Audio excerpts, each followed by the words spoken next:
Is it too thick? No, I just don't know what I'm doing, so I'm going slow. You know how once you get through something that it's trying to cut something this wide instead of just the face in front of you. All right. I think it'll work. Well, it's a $4 blade instead of the $40 blade with teeth.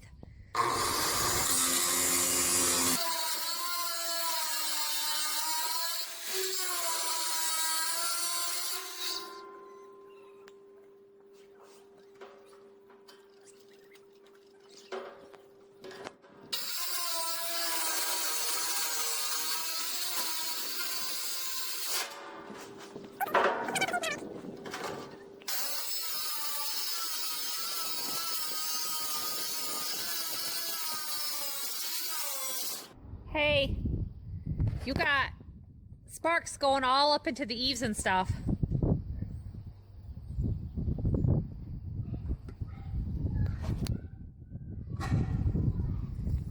See that right there?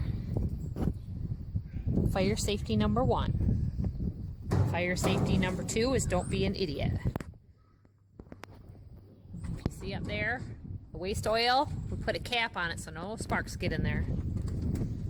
Always have it covered. No problems with like welders and torches. Oh yeah.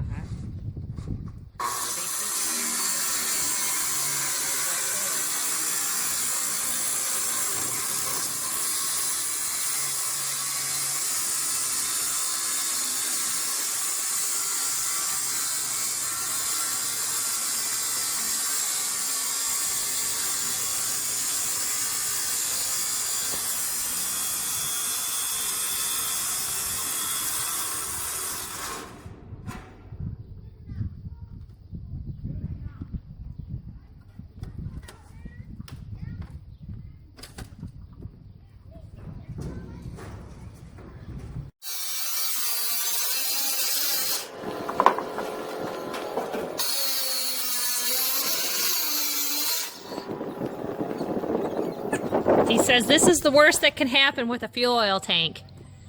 It won't blow up. There's no gases. It's just solid oil, right? Yep.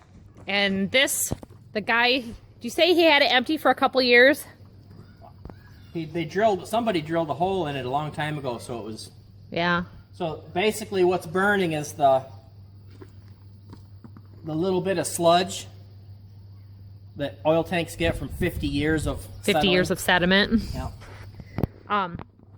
We had messaged a guy about this tank probably a month ago. We were trying to get it during maple syrup season before we cut up the other tank, and the guy had this for, I don't know, December, January, February listed on Facebook, and he would not message back.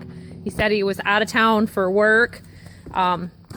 Basically, he'd converted his house over and no longer was doing oil, and he marked it down to $20 by the time he messaged me back. So we said, we'll take it. We got there and I paid him $20. He handed it back to me and said, take it for free. I just didn't want scrappers coming to my house to get it. So Go ahead. yeah, go ahead.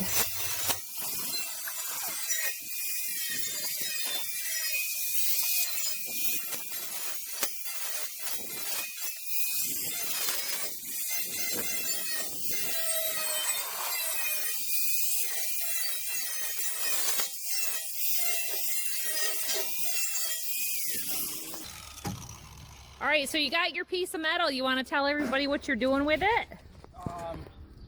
A chimney cap. A chimney cap. Yep, for a double chimney. Can you tell he's not as much of a talker? No. They say opposites attract. He's quiet, doesn't talk much. So this is going to end up being, I think I measured out just a slight bit wider even than my concrete cap. So if it's just raining straight down without any wind, it's not even going to hit the chimney cap on top, crown, whatever. That, I guess that's the crown. We forgot the turnbuckles. No, I don't know how high. I don't know if you need like a foot long or 6. I don't want them yet. So he sends me into Menards with a list, and if it's not written down, I forget. This is a little wider the chimney blocks, they call them a 16 by 16, but they're 17 by 17. So, and then my crown of concrete goes an inch and a half. So I made this 20, and you got two 17-inch blocks with a half inch of mortar in between the two, and then an inch and a half on each side for the crown. So it's 37 and a half. So this is a little bigger than that. So I figured, well, it'll keep that dry.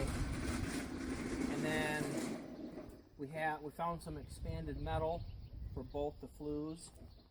And these sides, I mean, that cut really good. Look at that. Run that camera down like that. Yeah.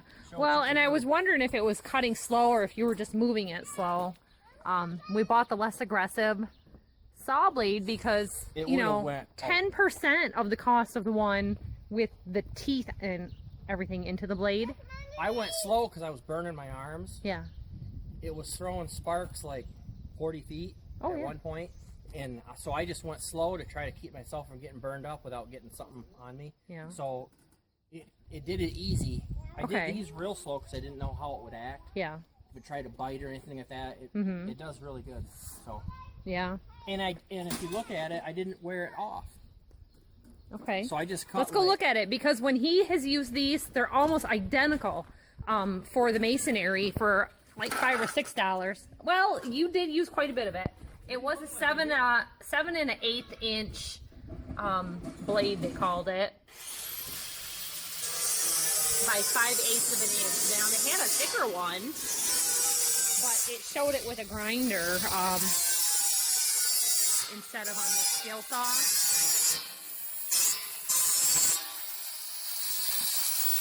And you know, these, they're so small.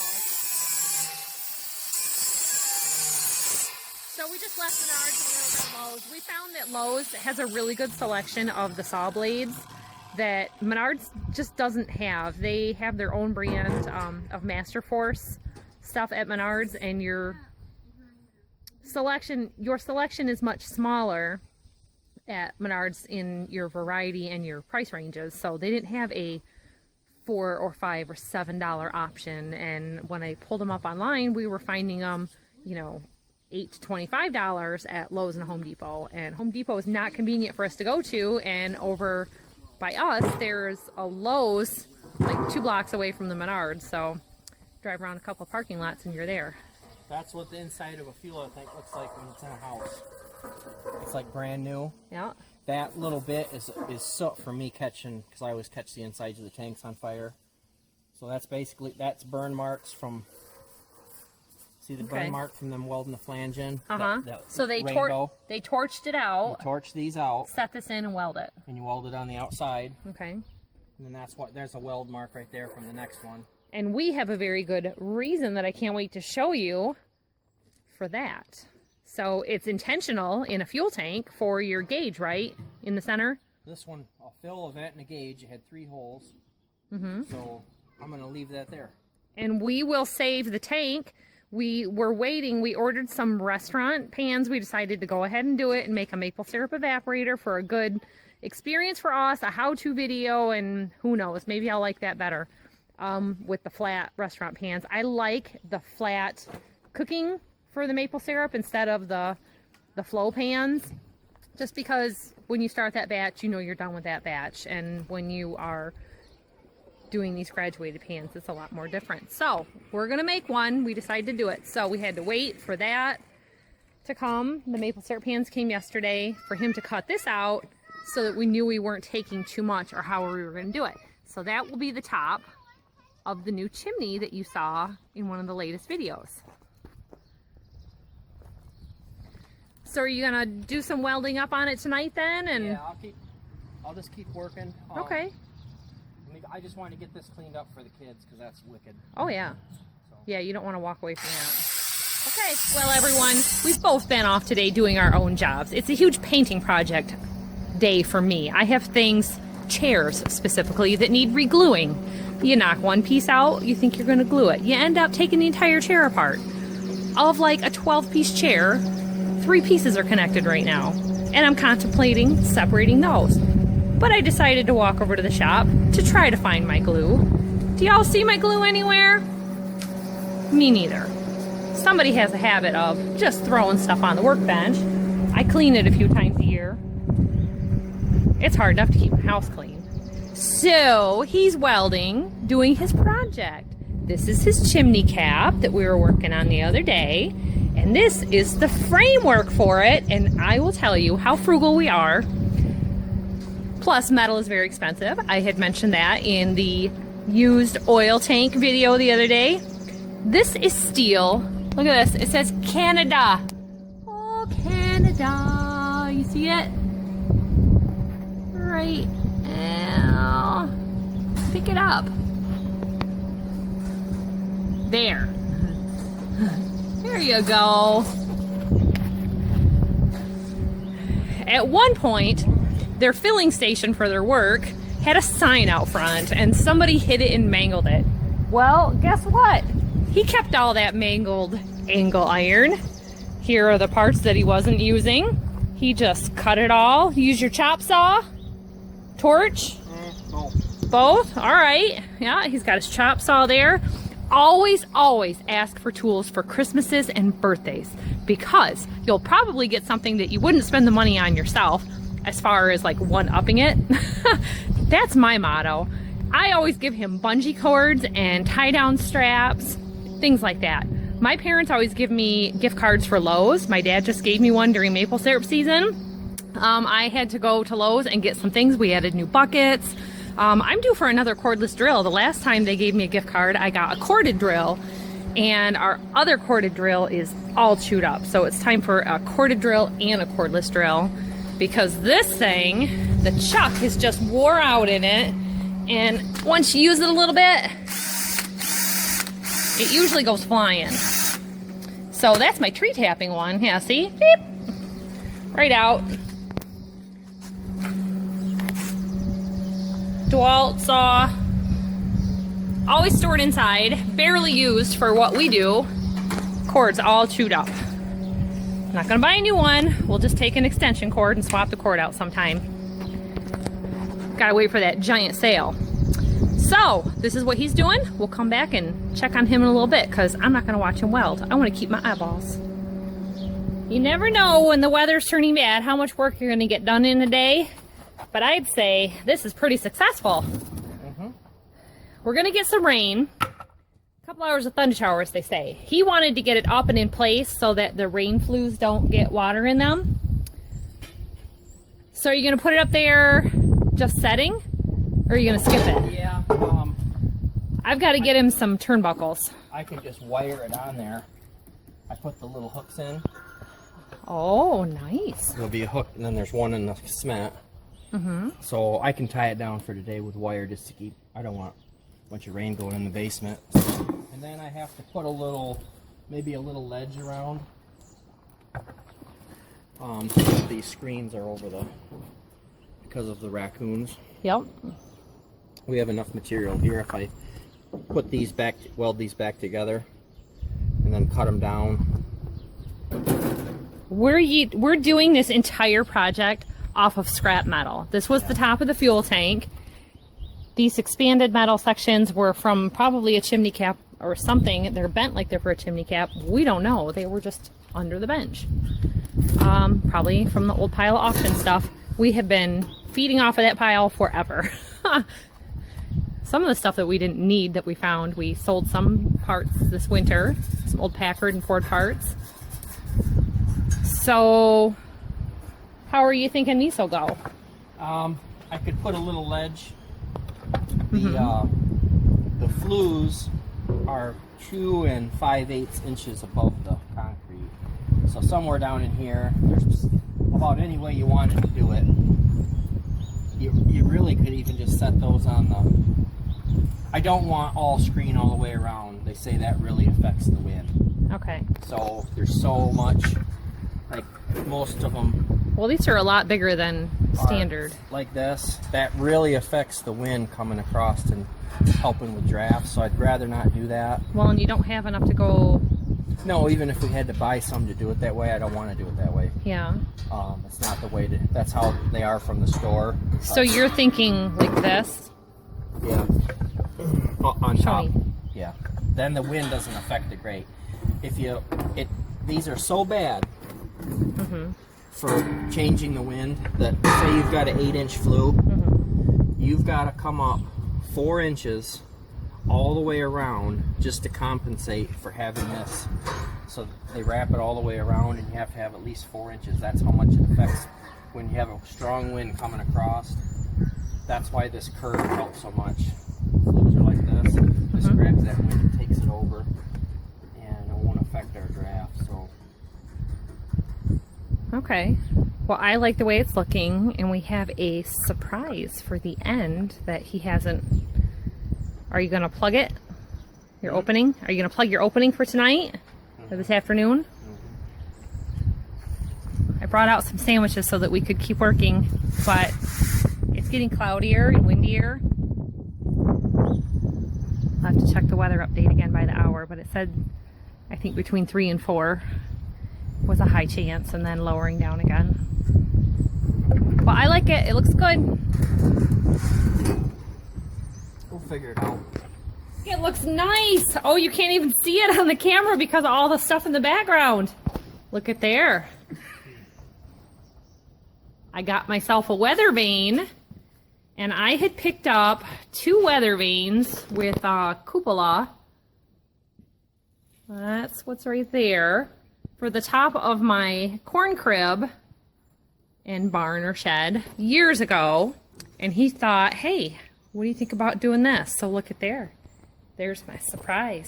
We plugged the hole with a threaded pipe and a bushing.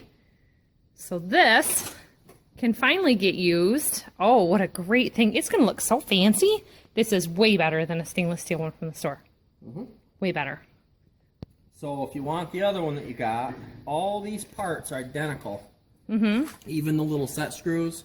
And then the other one has a horse on it. So if you want the horse one, if that looks too busy and cluttered and too overpowering, we'll just use this one, the arrow deal. And the only difference is this one has a hammered texture on this part of the weather vane, but we're not a horse farm, so I think this one. I think the other one has this too. We may at some point. We've talked about getting a plasma cutter. We could always add a rooster or a chicken. No, a little chimney sweep guy with a ladder and a... Yeah, we can do all that too. Murdoch is our artsy guy when it comes to metal and woodworking, and he got his scroll saw, and I have been looking all day for my jigsaw. Do you know where it is? So I gotta see where he borrowed that off to. But yeah, we could make a little cutout off of a barrel lid for our own topper. And that'd be pretty neat. It's something we can do anytime. And all you have to do is take it off to bring it down, right? Yeah. Oh yeah. Apparently they're not worried about it blowing away. They just sit on top and... Well, as long as the chimney sweep's hat doesn't catch it, the wind. All right, well, very good. It's looking nice. So his primer is drying. We used the rusty metal primer because it's what we had on hand. So far, we have only used what we've had on hand, and we looked up weather vanes. He was learning about some history.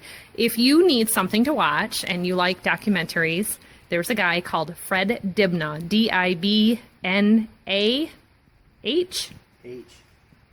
He's no longer alive, but it is a history and things of chimneys, chimney sweep. He did tuck pointing and became a demolition man for these great big factory chimneys in, where was he at? Outside of Manchester, actually Bolton, but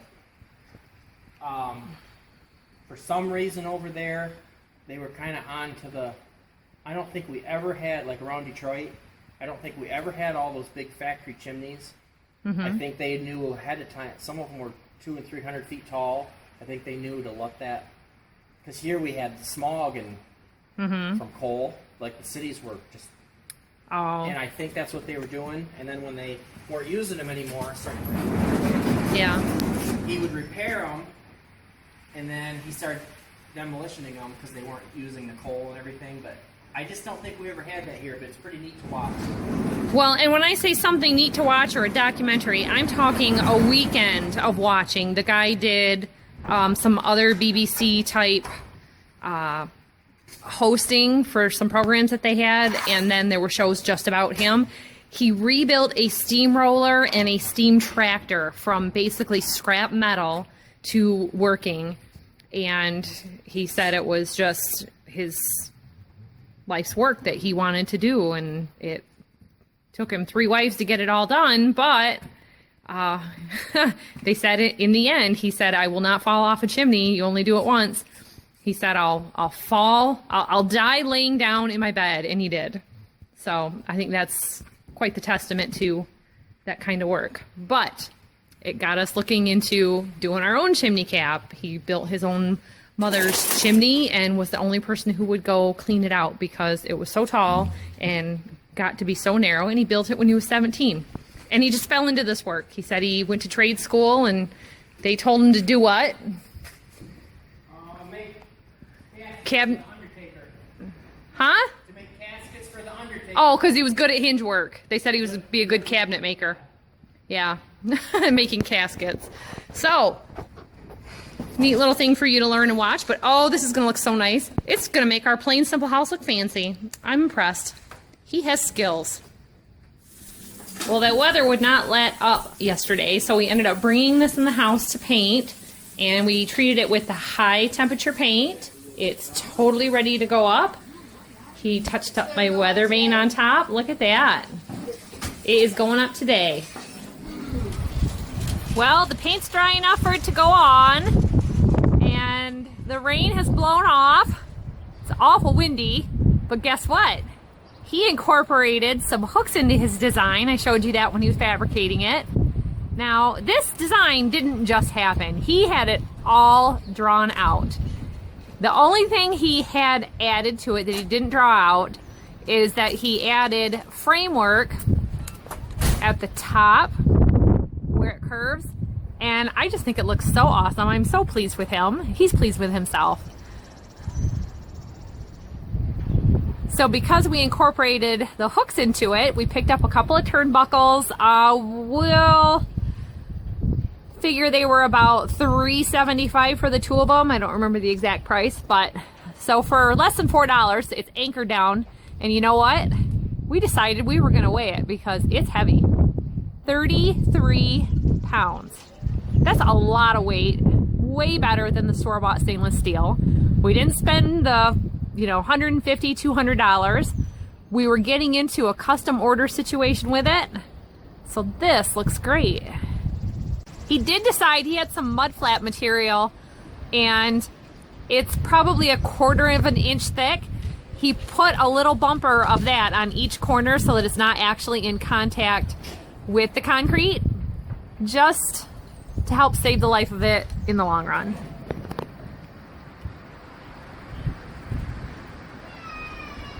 So this is what I mean by things don't just happen, and that the guy is a great engineer and a good builder of things. He can work as a mechanic, he can work as a welder and a fabricator and an engineer.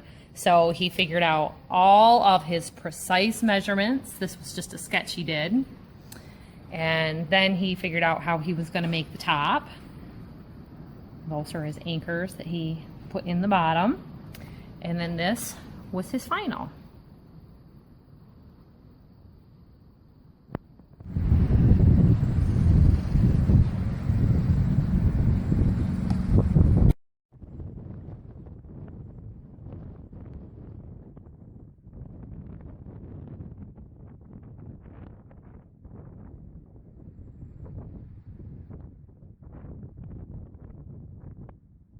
All those drawing and engineering skills really helped us and saved us some money, and we got a custom fabrication done. So thanks for watching our video, everybody. Don't forget to hit the thumbs up button for him, and I'll see you next time. Bye-bye.